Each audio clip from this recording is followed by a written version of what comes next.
Download this কোন সাহসে? হ্যাঁ তুই ডাউনলোডের অপশনে যাস কিভাবে? তো সাহস কেন শুধু থাকে? হ্যাঁ তুই ইউটিউব তে আমার সেটা ভালো কথা সিনেমা চলে বসো তুই দেখা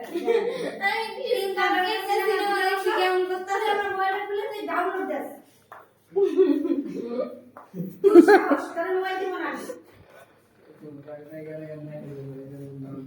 তোরে মোবাইল দিব না তুই নাকে খত দিবি না আমি এখন কি করব না আমি আর পুরো ডাউনলোড দিব না আমরা ডাউনলোডের অপশনে যাব না চালাকের চালাক না বুঝতে এরপরে আর আসে নাই একটা যেটা আছে এটা গন্ধ আমি কেমন জানি গন্ধ এক দুই মোট দিতে পারি এই বাক্কা